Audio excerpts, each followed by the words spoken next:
Então, bom, começar agradecendo o convite, né? Acho que eu fico muito honrado com voltar aqui, né, um pouco, porque, né, o ESC fez parte de minha formação, né, e faz até hoje, né, toda vez que eu vejo alguém daí e tal, eu fico feliz, né, porque foi um lugar que eu só fiz amigos, então eu quero agradecer pelo convite.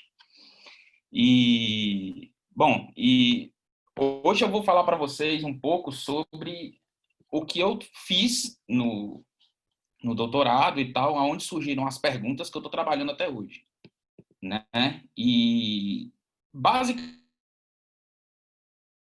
para, né, para dar uma chamada na atenção, mas eu quero explicar para vocês de onde é que vem essa história de que os sapos da ilha, além de ser gigantes, eles têm sotaque. Parece esquisito, mas eu espero que a gente consiga chegar a esse ponto.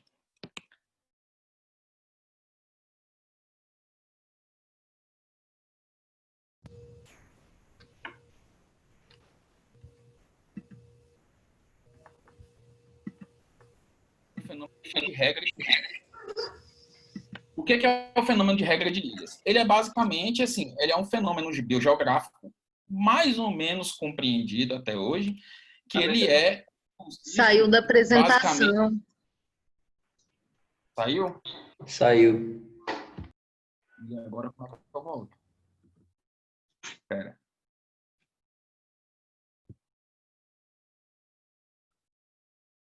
Voltou? Voltou sim. Voltou. Beleza, vamos lá. Então, vamos ver um pouco sobre o que é regra de ilhas. Regra de ilhas é basicamente assim, é um fenômeno que acontece com populações de ilhas que têm o tamanho dos indivíduos modificado ao longo do tempo, né? E assim, basicamente o que a gente veria? A gente veria que espécies que têm os indivíduos grandes no continente, na ilha eles ficam pequenos. E o contrário, os que têm pequenos na ilha, os que têm pequenos no continente, na ilha ficam grandes. A gente tem alguns exemplos disso. Por exemplo, o primeiro exemplo disso, que ficou mais famoso, foi o caso dos mamutes e dos ratos, né? Que a gente vê na ilha da Sicília, na Itália, você tem mamutes do tamanho de cachorro labrador, e nas ilhas do Pacífico, onde foram continuamente introduzidos ratos, os ratos ficaram também do tamanho de um cachorro pequeno. Então, assim, você tem um fenômeno de nanismo nos mamutes, que eram muito grandes no continente, e de gigantismo dos ratos, que eram pequenos no continente, né? A gente tem esse caso famoso dos mamutos, né, que é lá na ilha da Sicília, que eles reduziram muito de tamanho. A gente tem alguns outros exemplos, por exemplo, o dragão de Komodo, que acho que todo mundo conhece, que é o maior, se não for o maior, é um dos maiores lagartos viventes hoje, né? A gente tem as tartarugas de Darwin, Galápagos, que são muito grandes, inclusive essas que eu estou mostrando aqui ainda são as pequenas, que elas ficam maiores do que isso. E a gente tem um exemplo de um hominídeo na Ilha de Flores, que é um Homo floresiensis, que ele tinha 1 metro de altura, que o pessoal até apelidou de o Hobbit nosso, né? Que eles eram muito pequenos, e aí saíram alguns trabalhos, agora inclusive de brasileiros, mostrando que eles demoraram muito pouco tempo para ficar anões, né? Bom, nesse contexto, o que tem a ver os sapos? Bom, gostaria de dizer que sapos estão muito bem representados nesse assunto. Mas eu tenho a dizer que não. Que o primeiro trabalho foi feito foi esse dos chineses na ilha de Zhoushan, no arquipélago de Zhoushan, no sudoeste da China, com a Fegevaria limnocaris, que eles viram que as espécies, essa espécie, os indivíduos são pequenininhos. Essa espécie, em determinada ilha, aumenta de tamanho, em outras ilhas diminui, em outras ilhas só o macho aumenta de tamanho, em outras ilhas só a fêmea aumenta de tamanho ou diminui de tamanho. Ou seja, uma zona, basicamente, né? No Brasil, a gente teve o trabalho lá do laboratório onde eu estive, lá na Federal Rural do Rio, trabalho da Raquel, do Hélio e do André, que eles viram que as rinelas nas ilhas elas ficam anãs, ficam pequenininhas. Então, assim, começa a ficar esquisito essa brincadeira, porque as rinelas eles eram para ficar grandes em comparação ao que já era estabelecido. E, no entanto, elas ficaram pequenas. E aí, a primeira pergunta que surgiu com isso, foi minha pergunta doutorada, é: a regra de ilhas funciona em sapos? Né? Esse trabalho a gente desenvolvi com o Mir, com o Hélio. Esse trabalho foi publicado na PLOS One em 2017, 2017? Acho que foi. 2017. E a gente tinha essa pergunta: se a regra de ilhas funciona para sapos, funciona como? Né? Bom, as ilhas, a gente selecionou ilhas que são caracterizadas como Land Bridge Islands, que são ilhas continentais, elas são formadas pelo soerguimento do nível do mar. Né? Esse aqui é o litoral do Rio de Janeiro. Aqui a gente tem a ilha de Itacuruçá, todas as ilhas que eu mostrei foram 6 ao total. Itacuruçá, Jaguanu, Ilha da Marambaia, a Ilha Grande, que alguns devem conhecer como que é um cenário paradisíaco e tal, a Ilha da Jipóia e a Ilha de Itaiangá. E toda a parte de continente adjacente, né? Aqui é um modelo de como foi o isolamento dessas ilhas, né? Isso aqui é um cenário que foi uma animação que eu fiz para mostrar isso direitinho, uma animação 3D. E aqui a gente tem um cenário antes do soerguimento do nível do mar há 18 mil anos atrás, né? Se vocês olharem aqui eu tenho o que seria depois as ilhas, certo? E essa parte azul, a parte do continente. Então, se a gente começar a botar o relógio para rodar, a gente tem o mar entrando e aí ele vai começando a isolar as ilhas. A primeira, a Ilha Grande, a segunda, a Ilha da Marambaia e por aí vai. A gente tem um máximo do nível do mar, depois esse mar recua e aí reconecta uma das ilhas, depois ele sobe de novo e aí ele abaixou um pouco até o nível que está hoje. Né? Se a gente for olhar isso no gráfico, a gente tem essa parte mais de baixo como sendo a parte onde começa essa animação, né? E aí você tem o nível do mar subindo e o processo de conexão e isolamento dessas ilhas, tanto com ilhas do lado quanto com quanto com o continente, né? Nisso a gente escolheu 4 espécies para trabalhar por várias razões. Primeiro, porque elas ocorrem na maioria das ilhas, e segundo, porque elas são razoavelmente diferentes entre elas. Como, por exemplo, a Bonalba marginata é uma espécie de borda e a Ololigon trapcheroi é de interior de mata de riachinho. Né? Toropa é dos dois e a Adenômera ela é de folhiço. Aí, a Bonalba marginata é agressivo com interações, e Ololigon sem interações, Toropa com interações e Adenômera também sem interações. Quando eu falar agressivos com interações ou sem interações, significa que ele canta em antifonia, mas ele não entra em combate físico, né? Ou entra em combate físico quando tem interações. Aí o tipo de reprodução também são bem diferentes, né? Do Boana reproduz em poça, Ololigon reproduz em borda de riacho, Toropa reproduz em platô de rocha e a Adenômera reproduz em folhiço, né? E aí a gente tirou 3 medidas dessas espécies, dos indivíduos dessas espécies, que deu mais ou menos 800 indivíduos, né? A gente usou tanto o indivíduo coletado in situ, quanto a gente usou as coleções, tanto a coleção do Hélio, quanto a coleção do Museu Nacional, né? Bom, para isso a gente precisava ver, a gente tem o tamanho das ilhas, que a gente media as 13 variáveis, e a gente precisava ver as variáveis possíveis que influenciariam nisso. Então a gente viu o número de espécies na ilha, que já estava publicado, a gente viu as características físicas das ilhas, e aí é que entra a parte difícil, porque as características dessas ilhas não são totalmente disponíveis. Né? Bom, a distância da ilha para o continente era uma coisa que era fácil da gente conseguir, a gente fez com o Google Earth, e aí a gente fez basicamente, a gente pegava o centroide da ilha e calculava a distância dele mais próxima para o continente, né? E a gente também fez o cálculo de superfície da ilha, um cálculo aproximado. Consiste em que, se a gente for imaginar que a gente tem aí o que deveria ser um laguinho e o que deveria ser a ilha, se a gente for ver mais ou menos, ela é um cone. Então, se a ilha for um cone, a gente tem a altura máxima da ilha, a gente consegue isso via o Google Earth. A gente tem a área, que é uma área aproximação circular, e com isso, a gente calcula o que seria a área de um cone, usando uma matemática mais simples. Então, a gente consegue uma dimensão de superfície, que era melhor do que área para a gente, porque como essa região é muito montanhosa, uma ilha que é menor em área, mas que tem uma montanha muito grande, para as espécies, para os indivíduos, ela é maior do que uma ilha que tem uma área muito grande, mas é pouco montanhosa. Então, a gente precisava calcular a superfície, que é a quantidade de hábitat disponível, né? Bom, aqui é um pouco dos resultados. A gente pode ver que quando sempre esse gráfico de baixo aqui a medida dos indivíduos do continente, certo?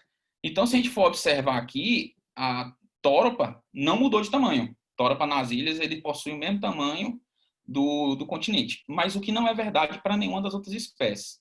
A adenômera, a gente pode observar aqui que a adenômera diminuiu em alguma das ilhas.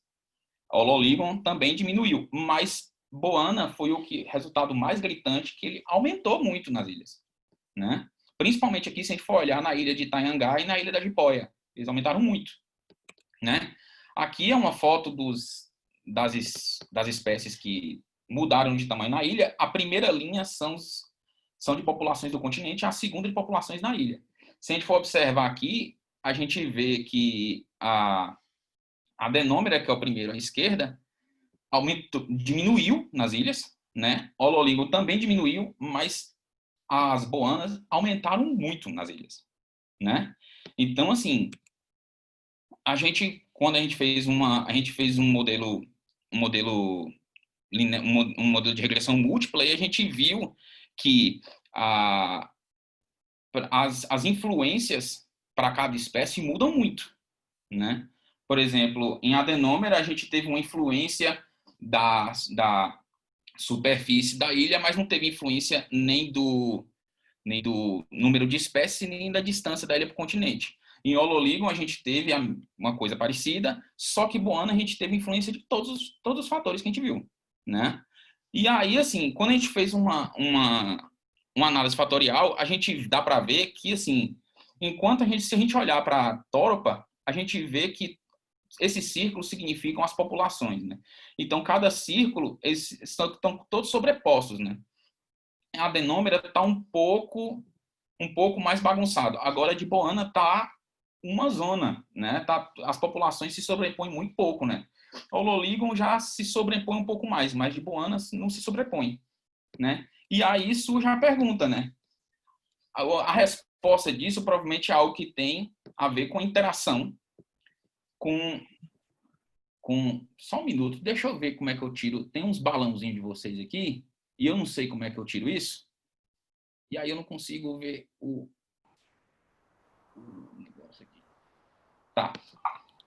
E assim, se a gente for observar, isso tem alguma coisa a ver com os fatores que a gente avaliou, tem alguma coisa a ver com as espécies e o local, né? Tem uma coisa populacional e a ver com a história natural da espécie que está mandando nessa brincadeira. E aí surgem duas hipóteses. Você tem uma hipótese por que os indivíduos ficaram grandes e por que os indivíduos ficaram pequenos, né? Bom, se a gente for olhar aqui, faz de conta que esses sapinhos cinzas são adenômeras, né? Se a gente for olhar aqui, isso aqui é uma ilha com o oceano de fora. Se você tem uma espécie que ela não interage agressivamente uma com as outras, você tem o surgimento do nível do mar e, consequentemente, você tem a migração dos sobreviventes para mais ao interior da ilha, certo? Se eles não... O problema só é que eu uso mais e eu tenho paciência. Se eles não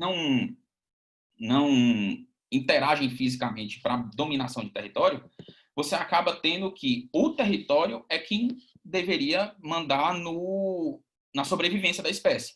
Se o território é o que manda na sobrevivência da espécie, para os menores é uma vantagem, porque o menor ele usa menos recursos da ilha, potencialmente, né? Então, os maiores basicamente morreriam de fome, né?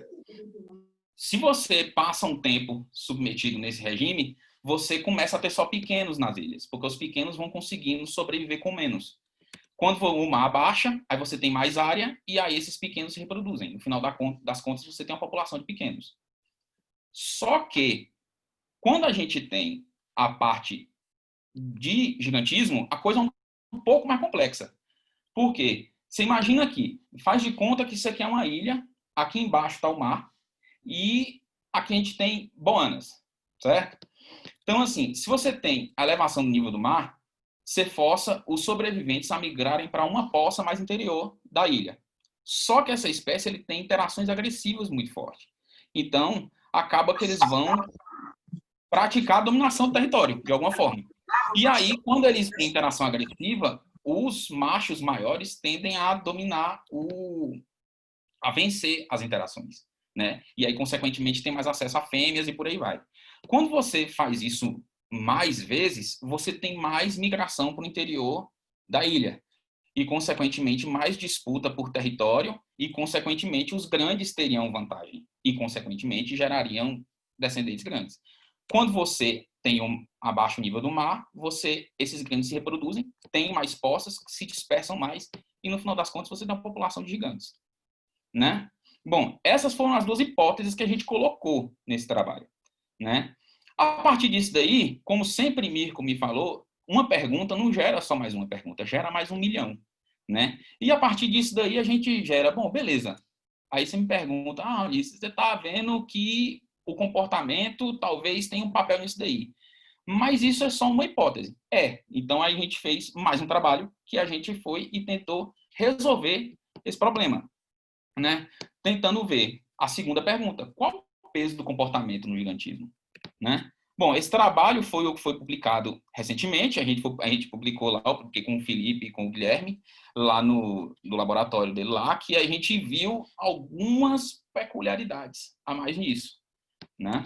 Bom, para a gente ver o comportamento de sapos, a gente pode ter duas alternativas. A gente pode chegar, levar um banquinho para a floresta, sentar lá e ficar observando e esperar a boa vontade dele e anotar tudo que vê. Ou a gente pode usar um proxy para isso. Para estudos de comportamento em anfíbio, o que a gente usa basicamente é o canto. O canto diz muito mais coisa do que a gente pode, do que simplesmente ouvir o som, né? E usando o canto dos sapos, a gente consegue ver se ele tem interação agressiva, se ele responde ao outro, se ele faz modulação de frequência, tem uma série de coisas que a gente pode ver. Então a gente falou, vamos para ele e vamos gravar os sapos de lá e vamos ver o que acontece, né? E a gente usou a espécie que deu gigantismo, que é a Boana marginata, né? Bom, as ilhas que a gente selecionou foram as ilhas que a gente tinha mais evidência de que elas ocorriam, né? Que é a ilha de Itacuruçá, a ilha da Marambaia e a ilha da Jipoia.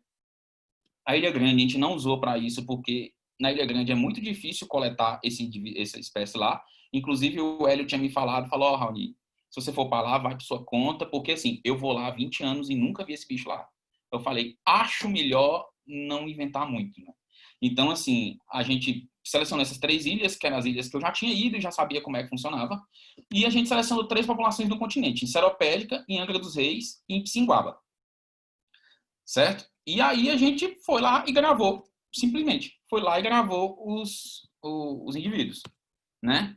Aí a gente gravou usou um gravador, analisou no Raven, a gente fez as medidas de comprimento e de tíbia, né? E a gente mediu os tímpanos, porque a gente não queria só saber se a interação dele e o tamanho, se a interação dele e o tamanho tinha alguma coisa a ver. A gente queria saber também, será que ele percebe o mundo diferente? Né? E assim, aqui a gente pode ver à esquerda que é um indivíduo de seropédica e aqui à direita um indivíduo da jipoia. Ou seja, ele é realmente muito grande, né? E aqui o que a gente viu, o amarelinho, essa parte amarela aqui é a reta em relação aos indivíduos da ilha e a azul do continente. Aqui a gente tem a frequência mínima e a frequência máxima. E aí que entra a brincadeira. A gente pode ver aqui que as retas são bem diferentes, mas as retas são mais diferentes para uma do que para outra. Aí quando a gente analisou a gente falou, só pode ter alguma coisa errada nisso, né? Porque era para ser as duas iguais. E aí quando a gente foi e destrinchou isso, é que a gente começou a ver que tinha uma coisa muito estranha. Né? Se a gente for observar aqui, esse gráfico aqui é dividindo as populações do continente juntas, que elas tinham mais ou menos a mesma relação, a gente juntou tudo. E a gente colocou as das ilhas, separou as das ilhas. E a gente pode ver aqui que a ilha da Jipoia, ela tem um deslocamento muito forte. em todas as variáveis que a gente mediu. Então, não só da frequência máxima, da frequência mínima, com o tamanho da tíbia, que é um próximo do tamanho do indivíduo, e o tamanho do tímpano. Então, assim, os indivíduos, eles não só cantam em frequência mais baixa, como eles são maiores e o tímpano também é muito maior. Mas, aí, se a gente for observar aqui as retas, por exemplo, da ilha da Jipoia, a gente pode ver que a frequência mínima em relação ao tímpano e à tíbia, eles não têm correlação significativa. Né? Dá para ver bem que a reta está muito retinha e está muito paralela ao eixo X. E para a frequência máxima, o tímpano também não tem relação. A gente falou, ué, mas como é que pode uma faixa de frequência ter relação e a outra não ter? Né? E aí, assim, aqui é o gráfico mostrando os cantos dos 4 lugares. Né? E aí a gente pode ver que esse azul é do continente, o cinza da ilha de Itacuruçá, o vermelho da ilha da Marambá e o amarelo da ilha da Jipoia. Se a gente for observar aqui, traçando uma linha para essa faixa de frequência máxima, a gente pode ver que a ilha da Jipoia nem toca direito, né? Do mesmo jeito da frequência mínima. E aí a gente olha, realmente o canto lá é bem diferente, só que parece que a frequência máxima baixa mais do que a frequência mínima, né? Então, quando a gente colocou, a gente pensou, bom, mas como é que a gente compara isso, né? Porque não tem muito como, né? Só que a gente usou, vamos ver a frequência relativa. Como é que funcionaria isso? Você pega a frequência e divide por milímetro do indivíduo. Ou seja, ele tem hertz por milímetro. Né? Você tira o efeito do tamanho no canto. Por quê? Indivíduos maiores, eles têm a tendência de cantar mais grave. Isso aí para quase qualquer espécie. Se a gente for pegar, por exemplo, um jogador da NBA e aquele campeão brasileiro de argola, que é baixinho, a voz deles é completamente diferente. E é basicamente só pelo tamanho. Só que a gente queria ver mais. A gente queria ver não só pelo tamanho, porque o tamanho é meio óbvio. Mas se a gente tira o efeito do tamanho e compara, a gente pode observar aqui que o continente, que é o azul, o cinza, que é a ilha de Itacuruçá, e o vermelho, que é a ilha da Marambaia, eles são bem parecidos. Mas ainda assim, a ilha da Jipoia é muito diferente. Ou seja, o canto é muito mais grave do que o esperado pelo tamanho. Né? E isso mostra para a gente um provável efeito de evolução direcional. Evolução direcional, para quem não manja, como eu também não manjava, evolução direcional é o seguinte: você tem uma característica da espécie, e aí, por causa de alguma situação, uma característica específica, ela tem um valor exagerado. Né? E esse valor exagerado ele pode se refletir de várias coisas. Tem alguns exemplos disso. Por exemplo, o Megaloceros gigantes, que ele tem esse chifre enorme por causa de uma seleção por ter chifre muito grande. Então, assim, essa seleção ao longo do tempo foi agindo tão pontualmente, tão de forma exagerada, que ele ficou assim, ficou com um chifre gigantesco.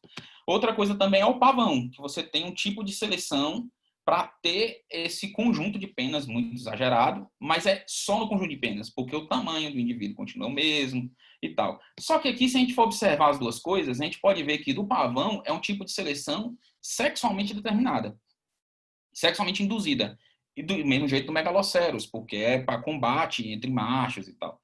Então, assim, o canto também sendo fruto de evolução direcional, ele também vai ser fruto de seleção sexual e nesse sentido de evolução direcional, né?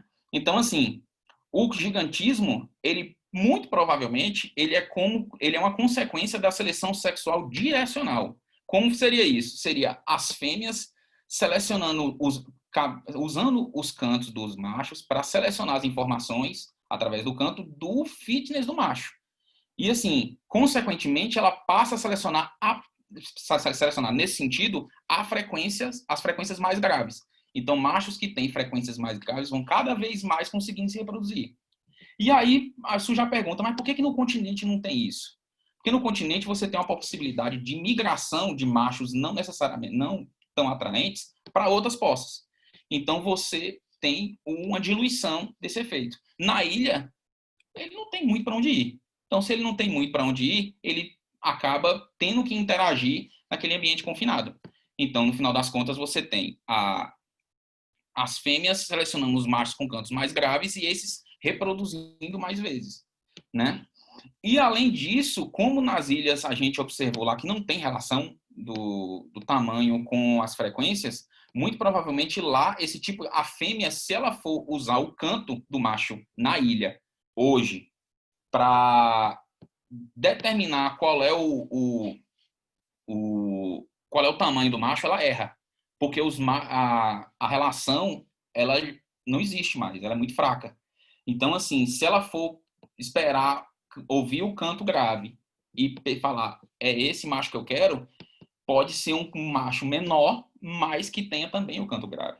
Então, assim, lá tem esses dois processos. Teve uma seleção sexual direcional durante um tempo e, depois de um certo tempo, a seleção foi ficando relaxada, né? E aí a gente ainda tem um ambiente como os tímpanos, se a gente for pensar num tipo de perspectiva alométrica, o tímpano e a tíbia, se a gente aumenta, se o indivíduo é maior, o tímpano também é maior. Ou seja, se a tíbia é maior, o tímpano também deveria ser. O que não foi o caso. A gente viu que o tímpano, ele muda de tamanho, ele tem uma alometria em relação ao tamanho do indivíduo. Então a gente consegue mostrar que, mesmo nesse tipo de relação, o tímpano tem um tipo de seleção diferente. Então, a recepção da informação pelo canto não passa pelo mesmo ambiente de seleção natural que o tímpano, né? O tímpano e a seleção sexual, eles estão sobre processos diferentes, né? Bom, e aí começa a pipocar a pergunta de tudo que é lado, né? Por exemplo, qual o papel da interação de machos no gigantismo? Né? Porque a gente já falou, beleza, provavelmente a fêmea que está mandando na brincadeira. Beleza, mas será que o macho não está mandando em nada? E aí, assim, esse é um trabalho que está em desenvolvimento ainda, mas que já tem uns resultados muito legais, né? A gente fez um experimento, que isso aqui é o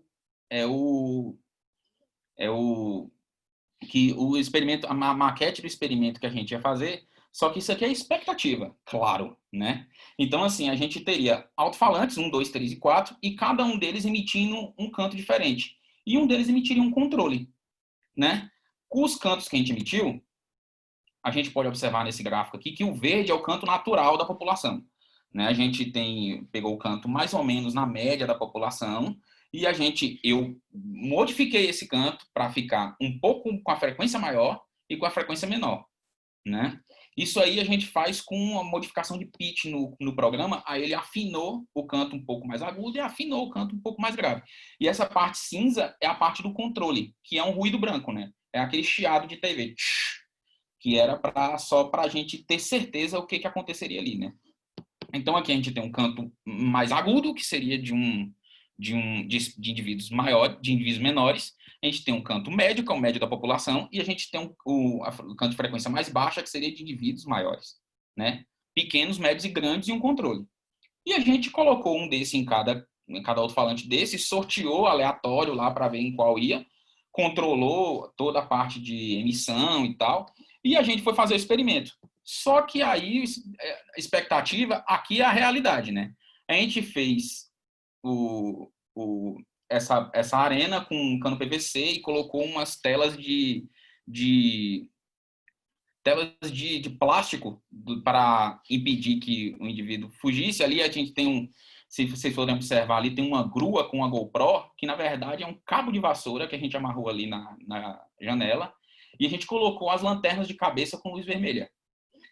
E essa ficou a configuração do experimento, todas as laterais com a mesma medida. E os amplificadores, os alto-falantes, a gente teria que usar o alto-falante, um amplificador e um computador com uma mesa de som para enviar com a interface de áudio para enviar essa informação para os amplificadores.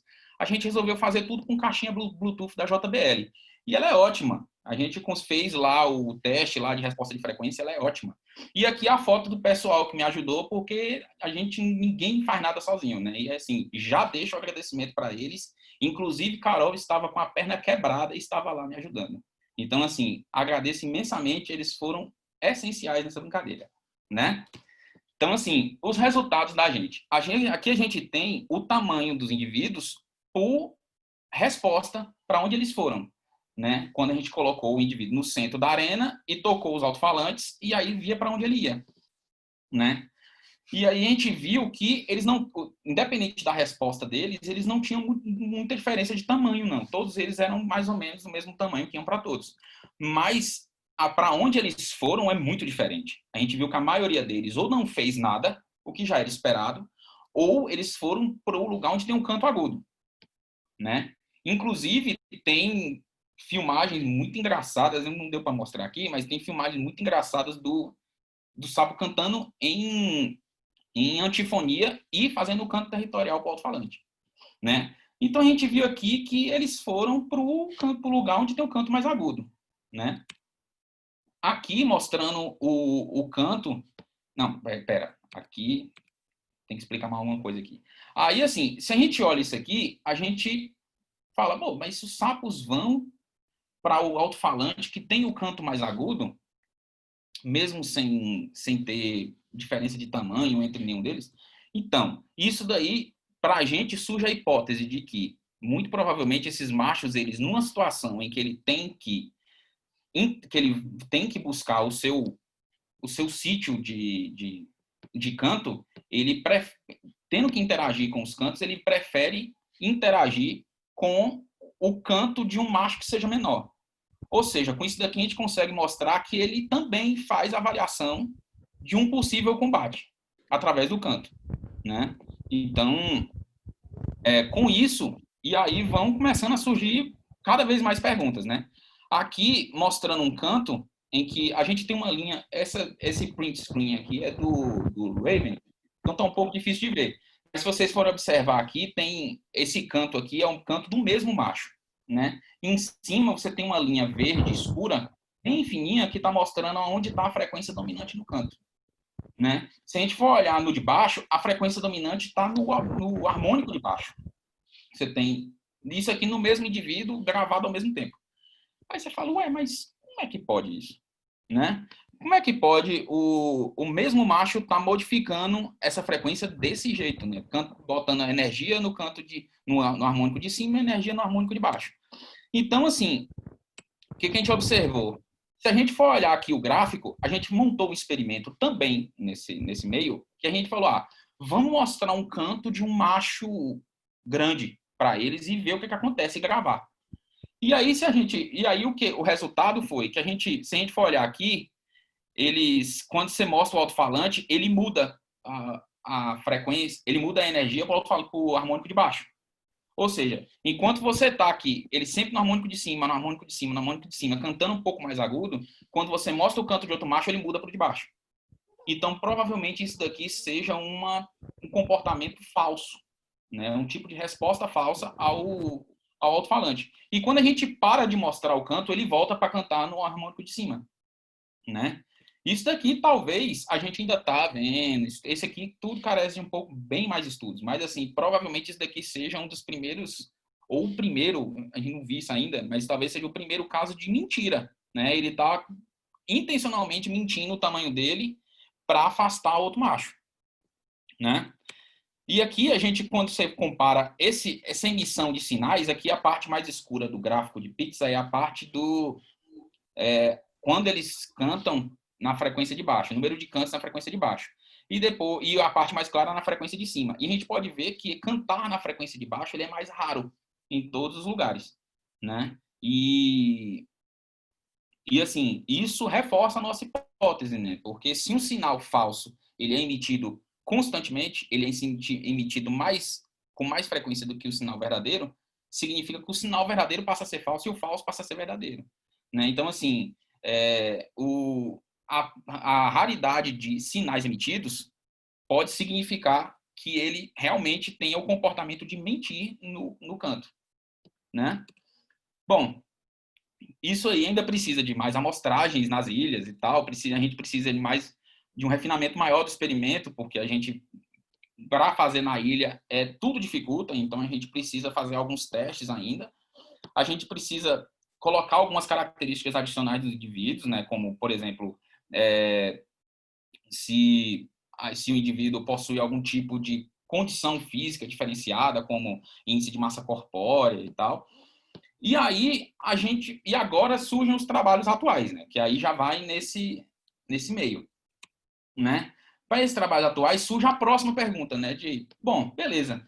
Você já me disse que o sapo lá é gigante, você já me disse que ele é mentiroso, você já me disse que que as fêmeas é que mandam no gigantismo, beleza, entendi isso tudo. Mas como é que eles foram parar lá, né? Mais importante do que isso, se a gente for pensar no contexto de soerguimento do nível do mar, a gente vai tendo, a gente tem provavelmente os sapos se isolaram, ficaram isolados no processo. Mas assim, e antes disso, né? Então assim, além disso, a gente tem também a próxima pergunta é quanto tempo será que eles demoraram para ficar gigantes? Porque o Homo floresiensis na ilha de Indonésia, lá na ilha de Flores, na Indonésia, já saiu um trabalho recente que mostrando que eles demoraram só 5 mil anos para ficar anões. E para o sapo ficar gigante? Porque o sapo tem condições reprodutivas completamente diferentes. Quanto tempo será que eles demoraram para isso? Bom, as perguntas são bastante complexas e para isso eu preciso é um trabalho de várias mãos, né? Então, assim, tem o Felipe, que vai me ajudar, mas tem a Karen, que já é conhecida de alguns de vocês, aí tem o Zé Alexandre, a Ana Carnaval e a Lu Bolsoni, que vão me ajudar nessa brincadeira, né?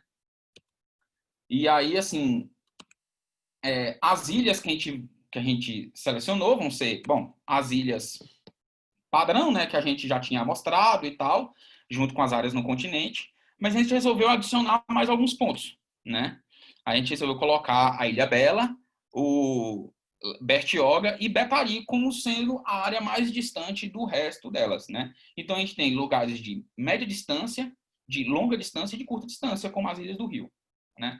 Bom, algumas coisas que a gente já fez, né? A gente já fez a sequenciamento do 12S, 16S do COI, a gente já gerou a rede de haplótipos nessa brincadeira. E aí que começa, e aí assim, começa a surgir mais pergunta e começa a bagunçar tudo. Por quê? Segundo essa nossa análise, a gente consegue ver aqui 3,5 blocos, vai, de populações. A gente tem aqui as populações do Rio de Janeiro, né, e cinza é a ilha de Itacuruçá. Então a gente tem aqui as populações do Rio de Janeiro e de Itacuruçá, formando um bloco só. A gente tem aqui a ilha da Marambaia, a ilha da Jiboia e Angra dos Reis, formando o segundo bloco. A gente tem um terceiro bloco formando Angra dos Reis também e as localidades de São Paulo. E a gente tem a Ilha Bela, isoladinha aqui, bonitinha. Né? O único resultado esperado aqui foi da Ilha Bela, o resto, nada eu esperava. E aí, se a gente for olhar no mapa, o que acontece? A gente tem algumas áreas aqui separadas que bagunçam bastante o nosso entendimento, inclusive geológico, histórico geológico dessa área. A gente tem uma área que é a área do Rio de Janeiro, a gente tem uma área das ilhas junto com Angra dos Reis, a gente tem uma terceira área junto com que seria Angra dos Reis e Ipsinguaba. A gente tem uma quarta área que seria São Paulo e a gente tem uma quinta área que é Ilha Bela, né?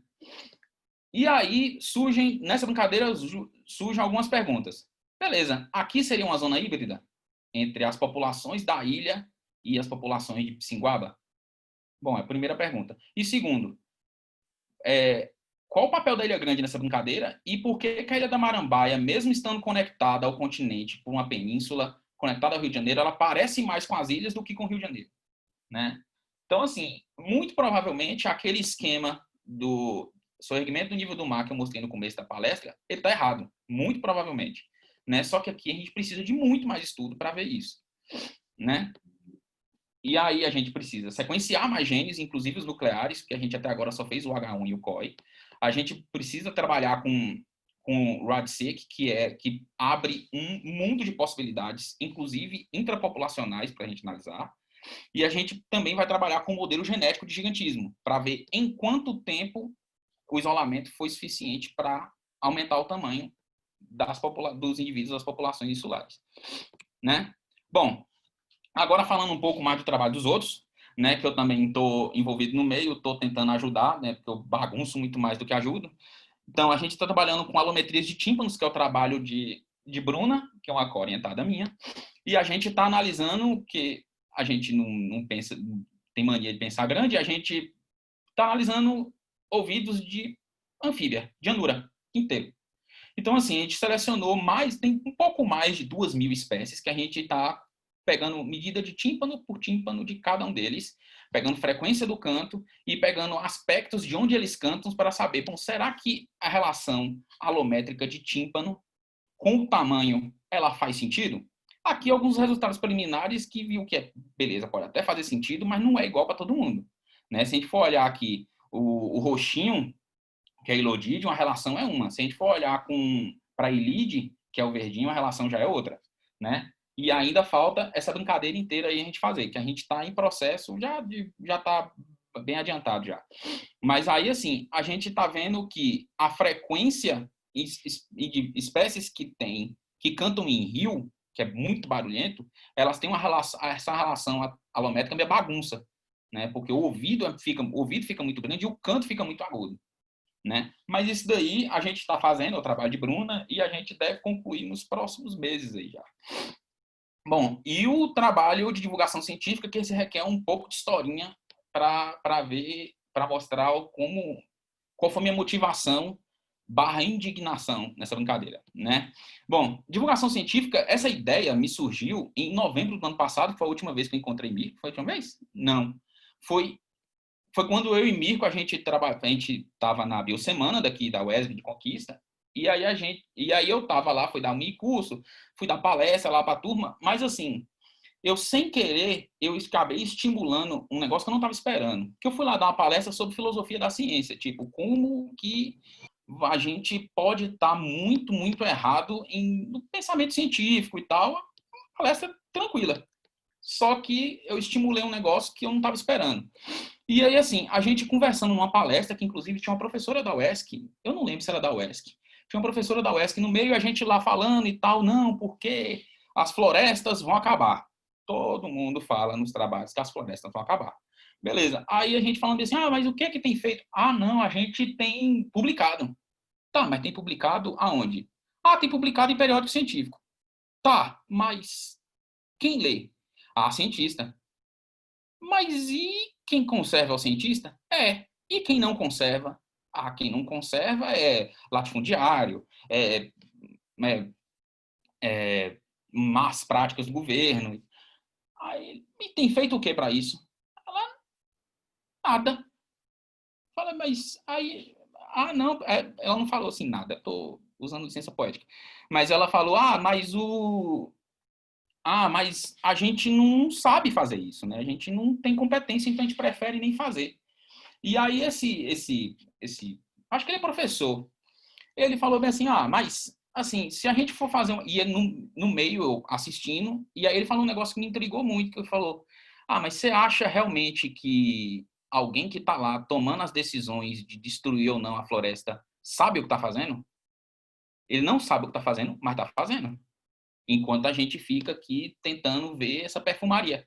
Aí isso me indignou muito. Eu falei, mas eu não posso ser parte do problema, né? Acho que tem que ser parte da solução. E aí eu me prometi para mim mesmo que eu ia fazer um projeto de divulgação científica, mas não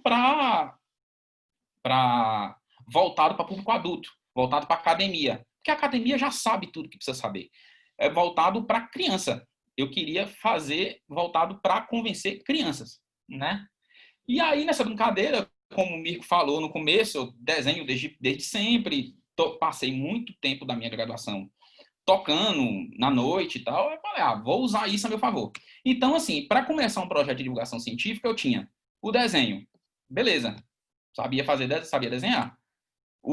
Música, sabia fazer. Só que ainda faltam outras coisas, e dessas coisas eu sei um total de 0 delas. Então, assim, toda essa parte eu tive que começar a aprender, né? E começar a aprender a fazer um roteiro, a fazer uma dublagem, é muito, muito difícil. É mais difícil do que parece. Inclusive, fiquei assistindo mais filme dublado depois disso, porque eu vi o trabalho que dá para eles fazerem isso, né? Então, assim, nesse sentido, eu comecei a estudar tudo que podia e comecei a compor algumas coisas, né? E aí, nesse contexto, aí saiu o vídeo da gente no YouTube, né? Eu tive muita ajuda claro, não podia fazer isso sozinho. Tive muita ajuda da Cíntia, que é outra aluna lá do laboratório, e a gente criou os personagens, ela foi ótima no feedback do material, e Felipe também me ajudou bastante. E aí saiu o primeiro desenho animado, né? E desse desenho animado eu fiz praticamente tudo. Eu compus a música, eu só não cantei porque, como vocês podem ver, a minha voz não dá muito certo para cantar.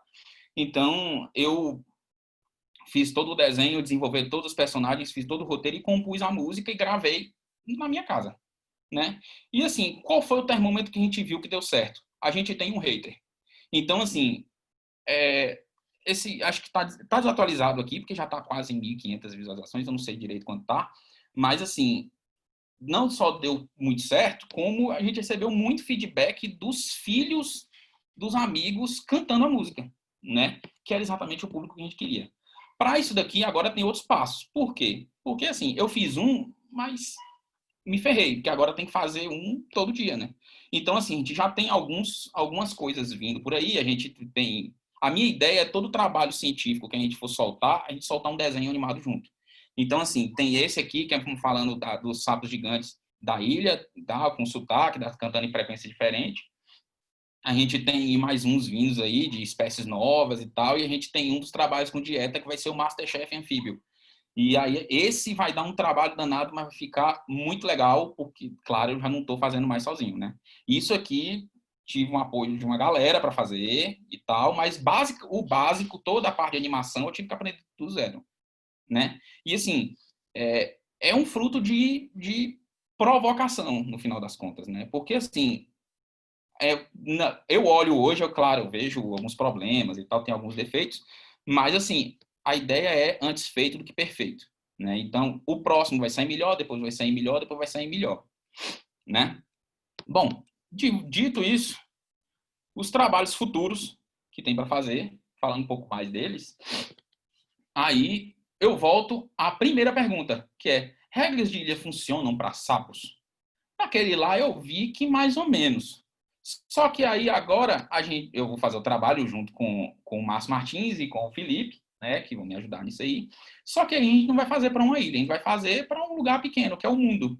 Né? Então, assim, a gente vai tentar ver se essa relação funciona para as espécies do planeta.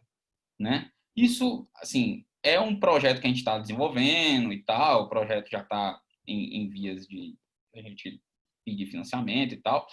Mas, assim, esse é o próximo passo, né? E, assim, certeza absoluta que isso aí só basicamente vai muito mais gerar pergunta do que responder, né? E, para finalizar, gostaria de agradecer o convite, né? Dizer que há vagas.